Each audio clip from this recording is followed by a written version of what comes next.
I'd like to thank you ever so much for joining us. Also, thank you to Jim Rice. We will, of course, be across all of the developments and the counter-developments on the Russia-Ukraine conflicts, looking at those wider implications. But we move away from Europe now and look towards the Middle East. And as per reports, at least 89 people have been killed in southern Syria amid escalating clashes between Bedouin Sunni tribes and the Druze community in the predominantly Druze city of Sweida. This according to the Syrian Observatory for Human Rights. The casualties include 46 Druze fighters, 80 Bedouin fighters, 4 civilians and 14 security personnel. The violence has intensified following a series of kidnappings, including the abduction of a Druze merchant on the Sweida-Damascus highway. This is the latest flare-up in a long-running feud between the Bedouin and Druze factions, with a death toll marking the first wave of deadly violence in the region since April and May.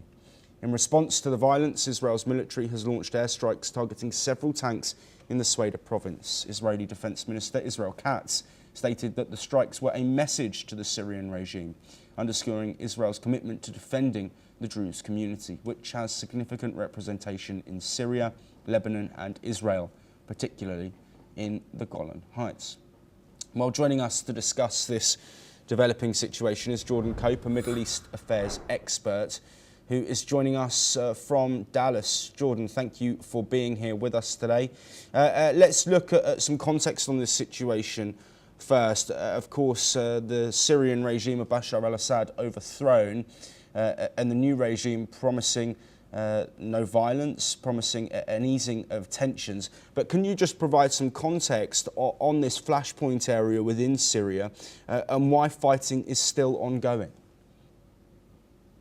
It's certainly concerning that the former leader of a US-recognized terrorist organization that was recently delisted, Ahmad al-Shara, who was previously a leader in Hayat Tahrir al-Sham, seems to be able to either not be able to control his men and the men who have committed massacres throughout Syria against certain different minority groups, whether those be the Alawites, from which Bashar al-Assad previously represented, and on top of that, the Druze in southern Syria. The Druze comprise about 750,000 people, and following the kidnapping of one of its men, there has been some sectarian violence that has emerged in the south.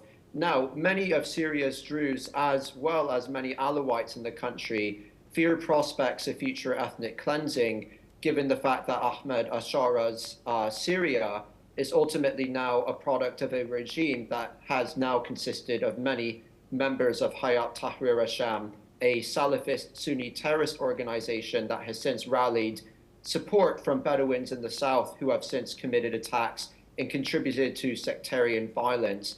The Druze only comprise about 3% of Syria's population, a population of about 750,000 total Druze in the country, and the Alawites comprise approximately 10 million people.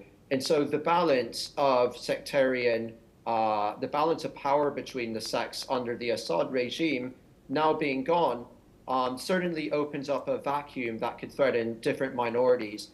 And even though Ahmad al-Shara has feigned to the West a persona of moderation, of a willingness to reform, there are still many valid concerns amongst those minority groups who continue to suffer the repercussions, not to forget the Kurds as well in the north. And so while overall it might be a good thing that Assad is now out of power and that Assad can no longer commit the large-scale massacres that he used to, the minorities in Syria also shouldn't be forgotten. And Israel, Syria's neighboring country, has had to intervene time again to protect the Druze community in the south of Syria, whose leaders at times have actually appealed for Israeli help. Yes, Jordan, looking at wider regional instability, do you think it's helpful for Israel to be getting involved with strikes, given the conflict that we've seen in the region, or in your opinion, is it really important that Israel do get involved to protect these minority communities living within Syria that potentially face threats? I think it's certainly important for Israel, if it deems so important, to intervene to protect the Druze community and others from potential ethnic cleansing in the south of Syria. The Druze population also extends into Israel, And there's a sense of kinship between the Druze community in Israel's north and in the northeast, as well as with the Druze in Syria. And even though political tensions have separated families over the years, with the very hostile borders between the countries and the fact that Israel and Syria haven't normalized unto today, Israel definitely feels probably more of a responsibility now more than ever in the instability that is Syria to protect the Druze when its central government will no longer protect them. It is obviously a very complicated situation, and Israeli-Syrian relations are rather interesting these days. It's rumored that normalization prospects could be greater than ever, despite Israel's interventions in southern Syria.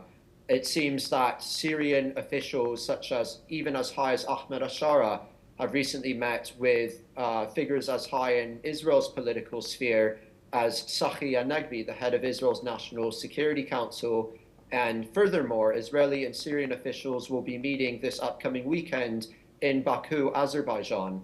So prospects of normalization are very real right now.